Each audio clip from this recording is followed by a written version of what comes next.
Shalom. First and foremost, I want to give all praise, honor, and glory to Heavenly Father's only begotten Son, Yahweh, Bahashem, Yahweh Shai, Bahashem Rakakwadash. Double honors to our apostles and elders, great millstone, for teaching us His truth according to the Bible and rule well. None shall want our sincere argument throughout the four corners of the earth, pushing this truth through diligence and sincerity and in charity. And in Shalom, to all you sincere followers, believers of Yahweh, Bahashem, Yahweh Shai, not just hearers of the word, but doers as well, you men, women, and children, are hopeful elect. Shalom. Came across this video, and before we play it, fair use. This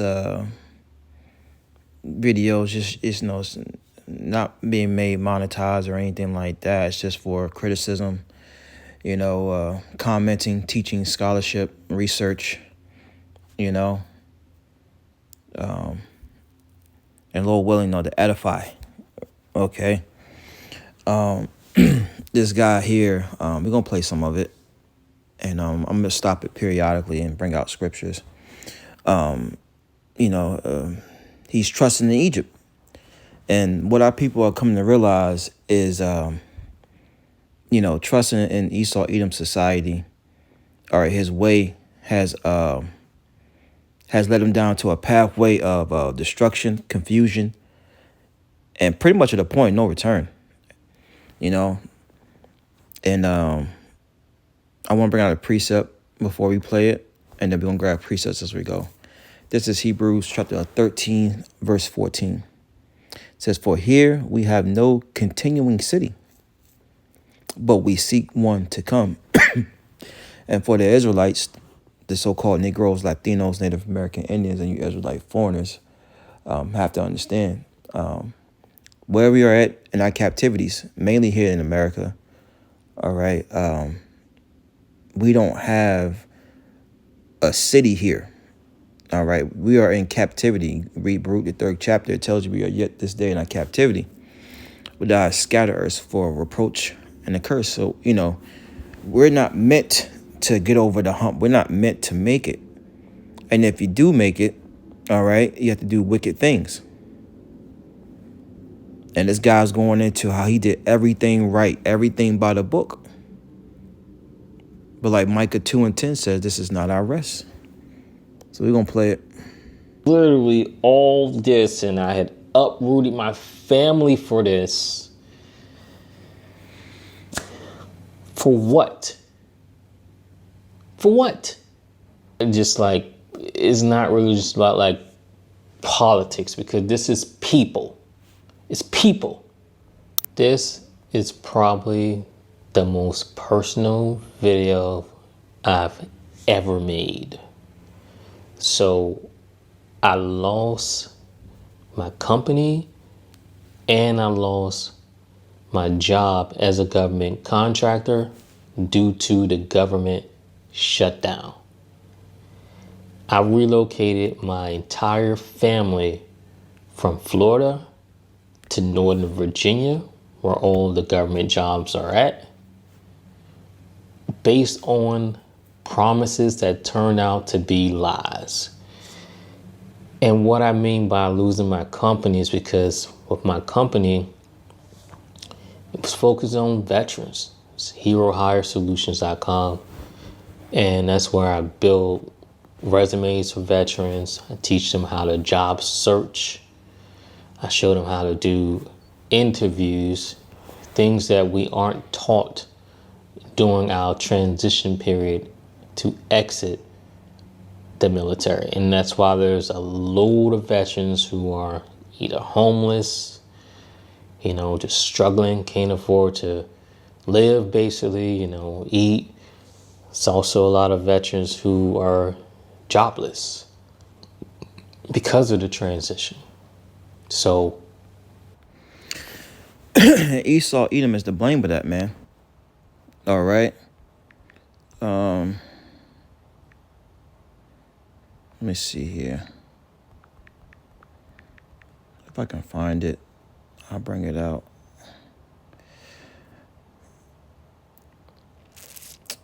Man, where is it at? I think it's in the Apocrypha.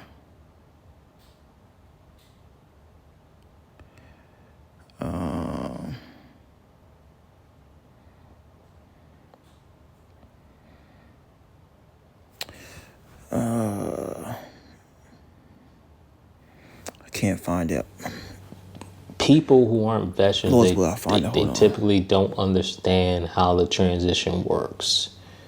But it's not easy, especially when you're out. It takes a while, and sometimes you probably don't ever truly adjust. Slight changes. With you'll feel like you have adjusted, but to really fully adjust is probably not possible realistically. So, before anybody asks, I want to say first that I have skills. While serving, I was HR and an Army recruiter also. And those two things are should be transferable over to the civilian sector. It's not like, I chose a job where I'm just infantry, basically. And that's, no shot at infantry or anything like that, because, everybody's infantry at the end of the day. But I'm saying, chose something that's transferable easily into the civilian sector. Just like if you would have chose, if you chose, or I would have chose something like legal, or something like that. But the reason we moved into this space, decided to go into the government space, basically because it's like moving to Northern Virginia, it's like that's where majority of the government jobs are at. And while I was in Florida, it was a struggle. I've had a job like... All right, Slocky, I found it. This is Ecclesiastes 26 and 28. It says, there be two things that grieve my heart, and the third maketh me angry. A man of war that suffer poverty. Right? It says, and men of understanding that are not set by, and the one that returneth from righteousness to sin. The Lord prepares such as one for the sword. Woo. Yeah, so the Lord said a man of war that suffer poverty. All right, men of war are supposed to be taken care of, right? Because they're fighting for your nation. They're fighting for your cause. All right, they're your people. But Esau don't give a damn. All right, letting you know that this man is not for our people, because a lot of our people fight in this man's war. Okay?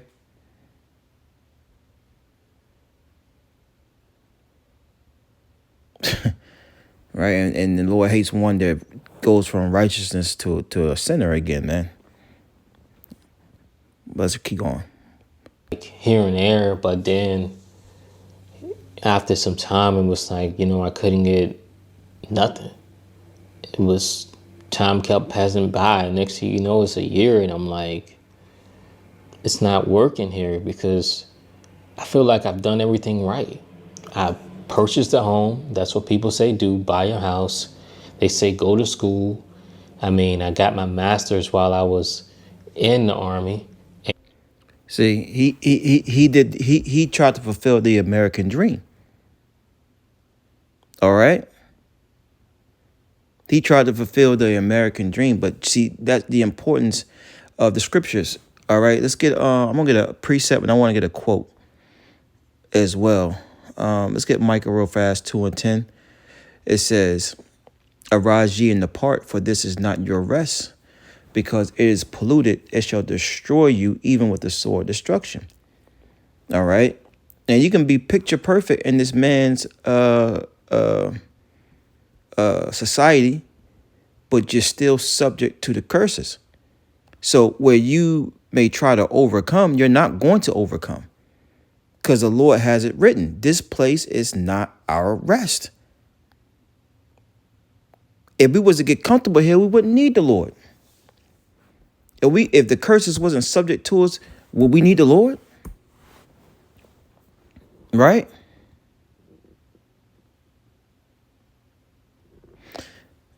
And the importance of the scriptures, man, the wisdom, knowledge, understanding of scripture, the importance of it.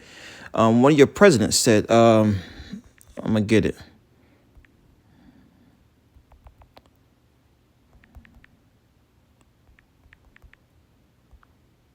He said, thorough knowledge of the Bible.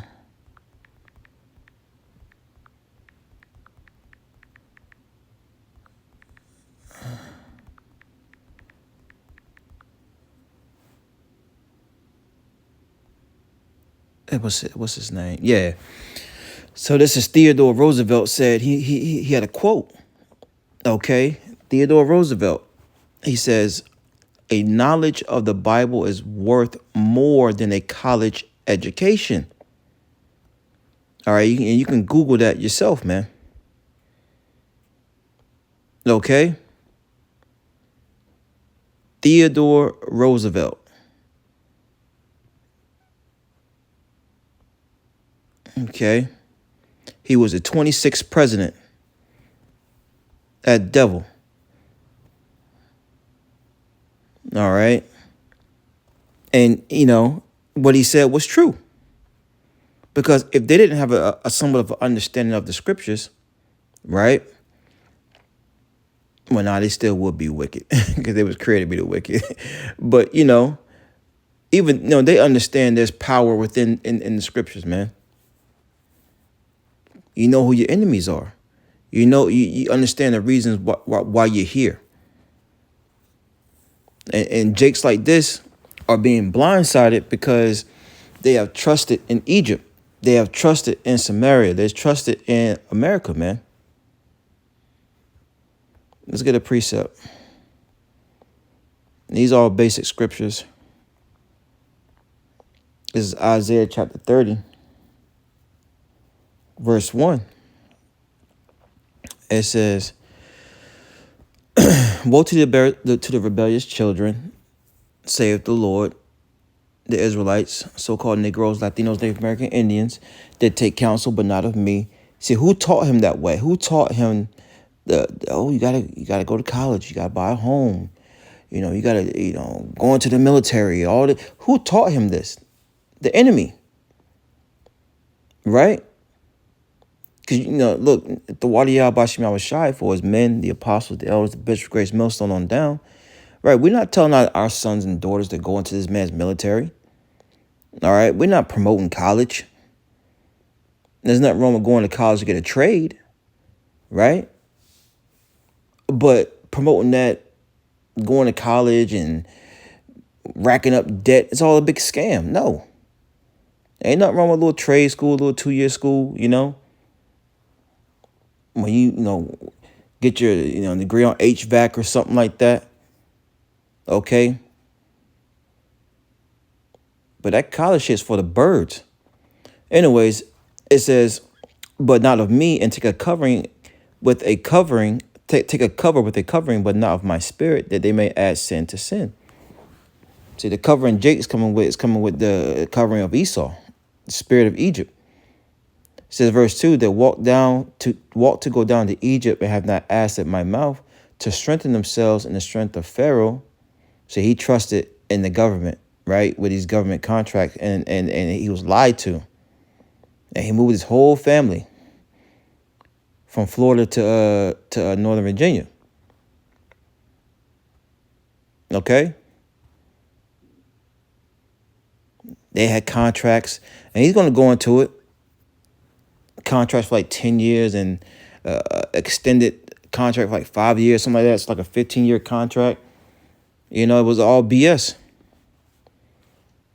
But he trusted in that. It says, Isaiah 30:2, it says, "To strengthen themselves in the strength of Pharaoh, and to trust in the shadow of Egypt.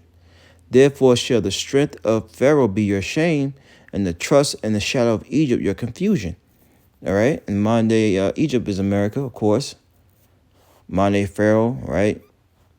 The president, the elites. All right? Trusting in this man's system is going to be to your shame. And you're seeing it right here. And no student loan debt because I use my tuition assistance and FAFSA. And when I exited the Army, I still continued education. I'm pursuing my doctoral degree while using the GI Bill. So while you're in, guys, please don't use your GI Bill. Wait till you get out, because that way you can get that housing allowance when you get out. I have no criminal record. I have, like I said, the work experience. It's like I'm doing everything I'm supposed to do only to get burned. It's like, See? He said he feel like he's doing everything he's supposed to do and he's getting burnt. Well, you're not serving the Lord. All right? The scripture tells in Matthew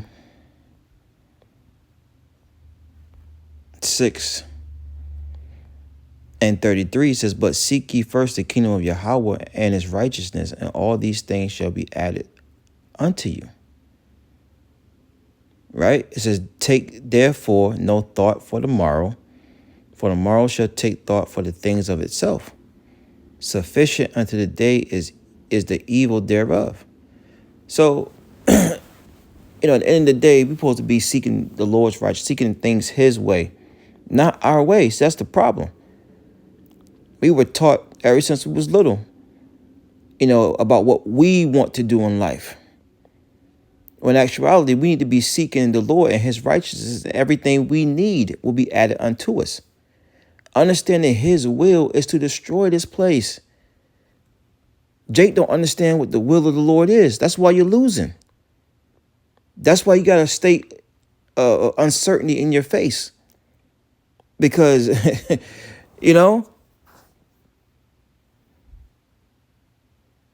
everything we need will be added unto us.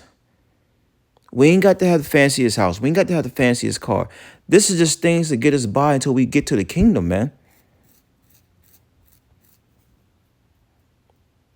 This was an Israelite that was truly invested in America, man. And look where it's gotten them. The government shutdown cost me my contract and income. Now what? Seek the Lord, goddammit. Seek the Lord.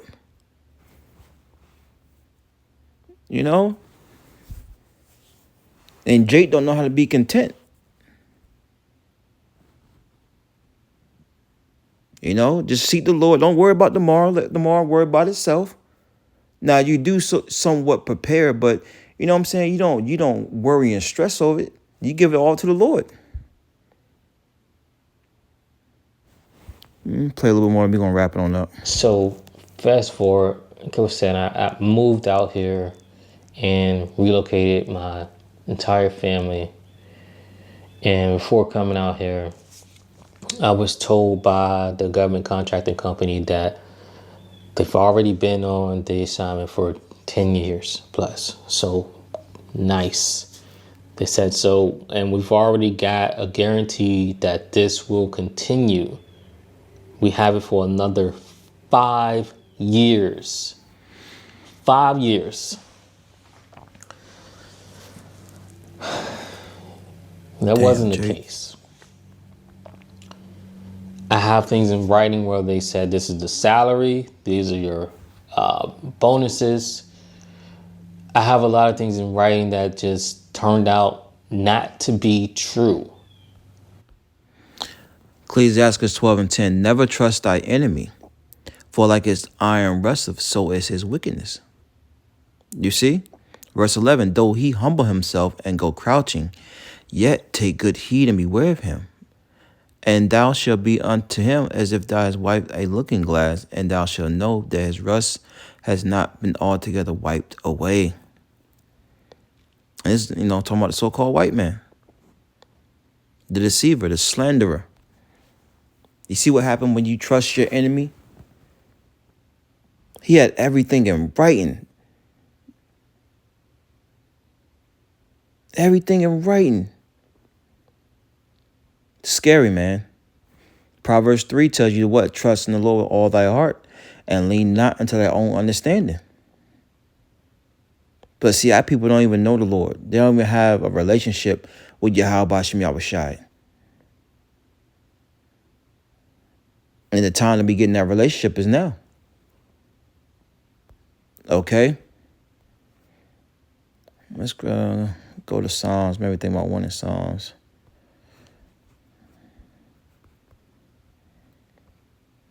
Let's see here.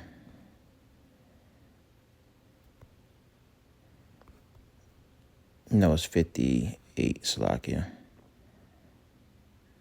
This is Psalms 58 and 3. It says, the wicked, who's the wicked? Malachi 1 and 4. All right, Esau, the Edomites. And through process elimination, it fits the so-called white man, woman, and child. They are the Edomites. They're not white. They're different shades of red. Okay? Everyone has a biblical nationality. And they stem back to a man named Esau. Psalms 58 and 3, the wicked are estranged from the womb. They go astray as soon as they be born, speaking lies. And that's the devil for you. He's a liar, man. Now people going to learn the hard way about trusting this man. And I found out a lot of these things were not true because upon my arrival, there was one person here, one worker. And before getting here, that contracting firm told me that they did a reorg. So they basically got rid of all the previous contractors because they were not performing to the standard that the government needed. Because as a contractor, you're here to assist the government. But that one person said, hey, I'm so glad you're here because it's been rough. I've been doing the job of a full team by myself. And so I was like, wow, were the other contractors really that bad? And this person said, what are you talking about? They quit. And so I'm like, what? I was told that they were let go. Everybody was let go because of underperformance. She said, no. Everybody quit because how bad things are. And I would have quit also, but I have way too many bills that do not allow me to quit. Damn, that's Baruch. That's Baruch. That's why we need Yahushua, man. This Baruch 3 and 8. It says, behold, we are yet this day in our captivity, where thou hast scattered us for a reproach and a curse, and to be subject to payments, according to all thy iniquities of our fathers, which have departed from the Lord our God. All right. And best believe that more than likely that was an Israelite. That woman was an Israelite. Couldn't quit because she got payments. She got bills. They won't allow her. That's the Israelites, man. We are subject to these payments. We are subject to these curses, man, until the Lord returns. Last precept. I quoted it, but I'm going to read it. This is the book of Proverbs, chapter 3, verse 5. It says, trust in the Lord with all thy heart, and lean not unto thy own understanding.